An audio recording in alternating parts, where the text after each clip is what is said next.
Salam alaikum, bienvenue tout le monde avec nous dans notre chaîne Prépa et Pace.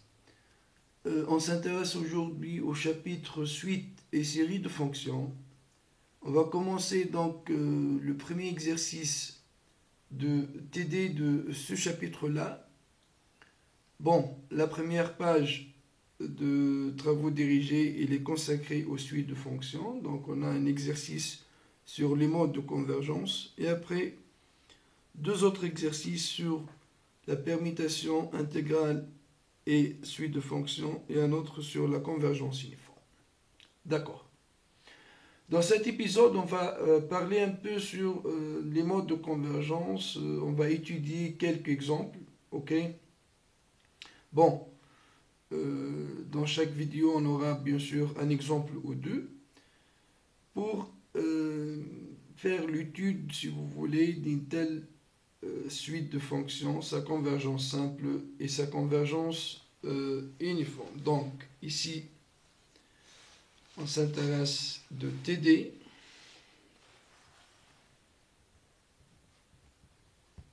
Le chapitre suite et série de fonctions. Ok. On va commencer avec l'exercice numéro 1. Bon, juste ici, on rappelle un peu sur les choses concernant les suites de fonctions. Si il y a Fn, une suite de fonctions d'un intervalle I, bon, on peut travailler dans le cadre général, une partie A inclus dans F, qui est un espace vectoriel de dimension finie à valeur d'onde. C'est bon. B. La convergence simple de cette suite de fonctions, c'est quoi? C'est l'existence d'une fonction f de A inclus dans f à valeur dans E, telle que, quel que soit x appartenant à A, la suite fn de x converge vers f de x lorsque n tend vers l'infini. On n'a pas dit au sens de quelle norme, évidemment, parce que on travaille bien en dimension finie, donc on s'en fout de normes. Toutes les normes sont équivalentes. C'est bon? Donc finalement, ce qu'on appelle la convergence simple, ou parfois on le dit convergence ponctuelle, c'est tout simplement, c'est une convergence des suites. La suite pour x fixé fn de x, c'est une suite. Quel que soit x, ce fn de x là converge bien vers quelque chose. Et ces limites-là construisent bien une fonction, bien sûr, de A à valeur dans E. C'est bon? B. Après la vérification de convergence simple d'une telle suite de fonctions, on fait l'étude d'une mode de convergence qui est plus forte, si vous voulez. C'est ce qu'on appelle la convergence uniforme. Donc, vous savez bien cette notation. Finalement, la convergence uniforme, c'est quoi pour une suite de fonctions? Tu trouves la limite simple et après, qu'est-ce que tu fais? Tu prends le sup de fn de x moins f de x pour x appartenant à A.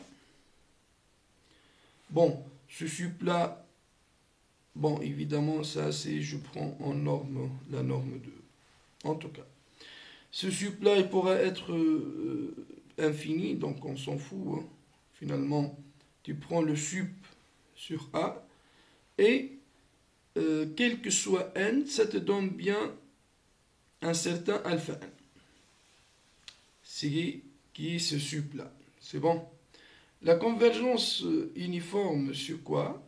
Si ce sup-là, lorsque n tend vers l'infini, si tu montres que ce sup-là tend vers 0, d'accord? Celle-ci te donne bien que quoi?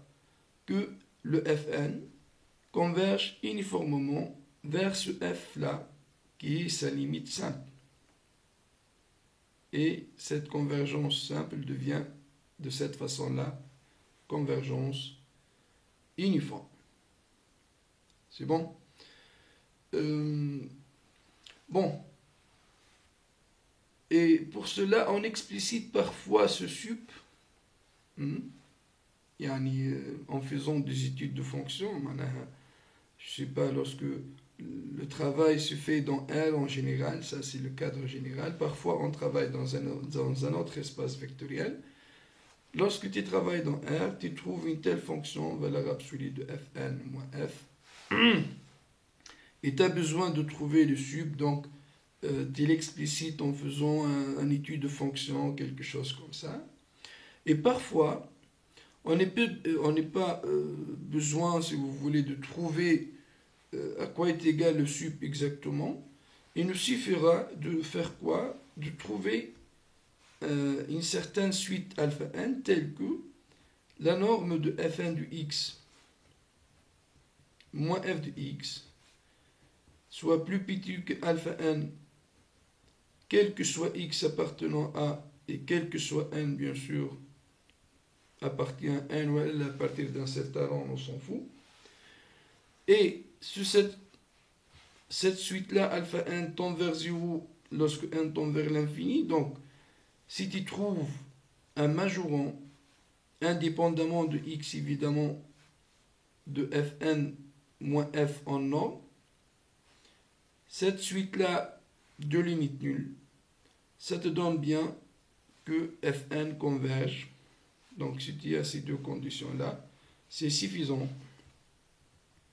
de dire que fn converge uniformément vers f sur a. Donc, on veut dire avec cette proposition que quoi? Que le calcul de sup pour prouver la convergence uniforme, ce n'est pas un but. Ce n'est pas notre but de calculer le sup, c'est un outil si vous voulez.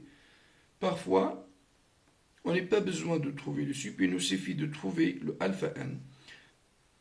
Soyez prudent ici que le alpha n ne dépend pas du x. Il ne dépend que de n, donc méfiez-vous. Donc c'est une majoration indépendamment de x.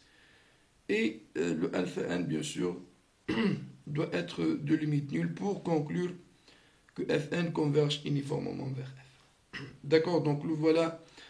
En général, donc, pour montrer la convergence uniforme, ou bien d'expliciter le sup, ou bien de le majorer uniformément par rapport à x, par quelque chose que tend vers 0. Et celle-ci, tu permettras bien de conclure la convergence uniforme. Parfois, on a des exemples où on a convergence simple et pas de convergence uniforme. Et on montre ça, je ne sais pas, il y a beaucoup de méthodes. Parfois, tu trouves que ce sup-là ne tombe pas vers 0. Bon, tout simplement. Ou bien tu utilises le théorème de limite. On va voir peut-être quelques exemples sur ça. Ou bien des contradictions sur la permutation intégrale et limite de fonction, comme on le veut voir, si vous voulez, dans l'exercice numéro 2. En tout cas, ici, on va commencer, si vous voulez, dans l'exercice numéro 1 avec l'exemple numéro 1. L'exemple numéro 1, c'est quoi? C'est la suite de fonctions fn de x est égal à nx sur 1 plus n au carré x au carré. Et on va étudier cette suite de fonctions sur tout l'intervalle R. Donc, exemple 1. Fn de x égale nx sur 1 plus n au carré x au carré i est égal à R. Donc, commençons par l'étude de convergence simple de cette suite de fonctions. D'accord? Bon, c'est-à-dire, tu prends un x quelconque dans R, et on veut bien la limite lorsque n tend vers plus l'infini de fn de x, c'est-à-dire de nx sur 1 plus n au carré x au carré. Bon, je pense que l'idée de limite ici n'est pas trop délicate, donc si vous voulez, ça semble être tout simplement une fraction rationnelle en n. Bon, juste peut-être une petite discussion, parce qu'on va prendre le plus haut degré, que ce soit dans le numérateur ou dans le dénominateur, donc on doit vérifier si celle-ci est différente de 0. Donc apparemment, il y a une petite discussion. Si le x égale à 0, et si x différent de 0 pour utiliser l'histoire de limite de fraction rationnelle. Si x égale à 0, donc déjà le fn de 0, donc on remplace, on trouve 0, ça tombe bien vers 0 lorsque n tend vers l'infini, ça va. Maintenant, si x différent de 0, c'est bon. Je pense que c'est un simple calcul de limite. Finalement, c'est la limite de fn de x égale la limite lorsque n tend vers l'infini de xn sur x au carré n au carré.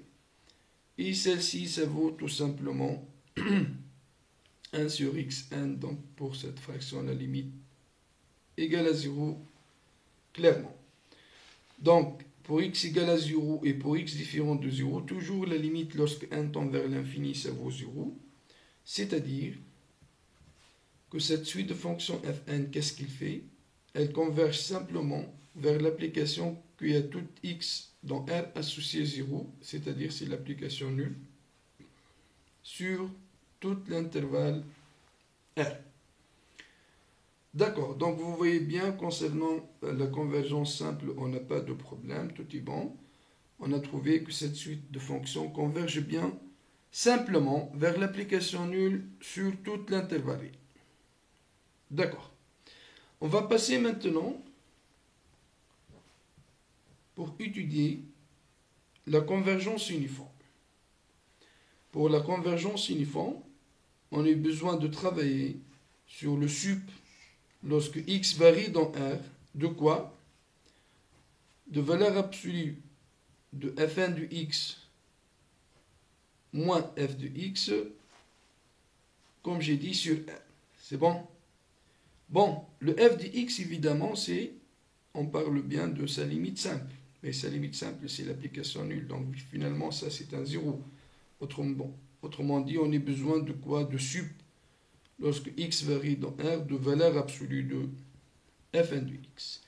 Et la valeur absolue de fn de x, je ne sais pas, donc parfois tu peux simplifier l'étude.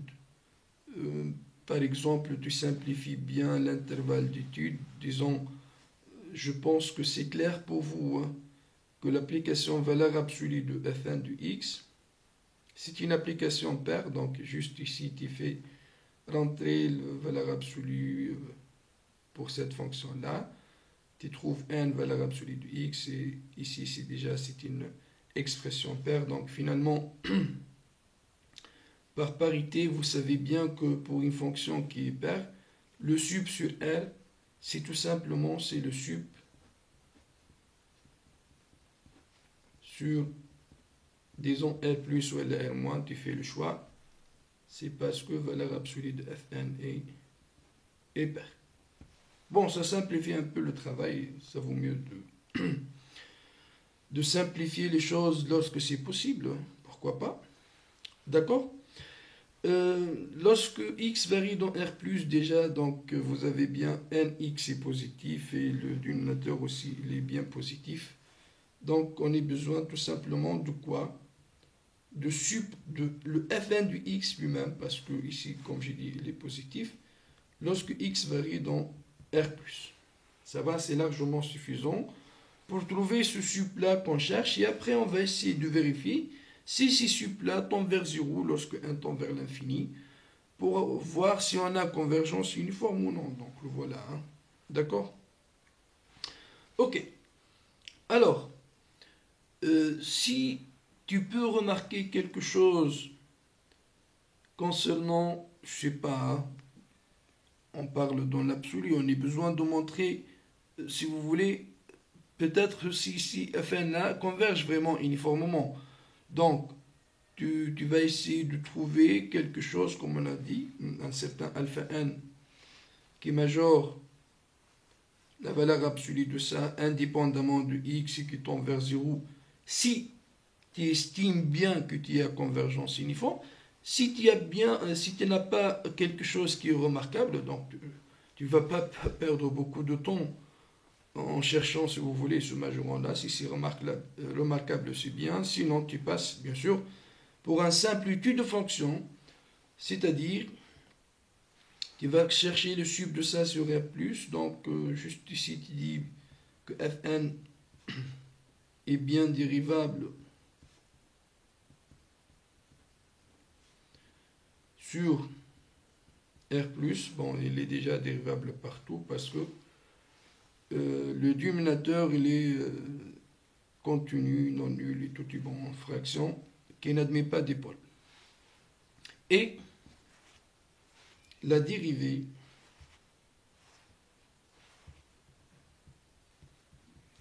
de Fn égale à quoi? Donc vous avez n fois 1 plus n au carré x au carré, moins 2n au carré x fois nx sur le dénominateur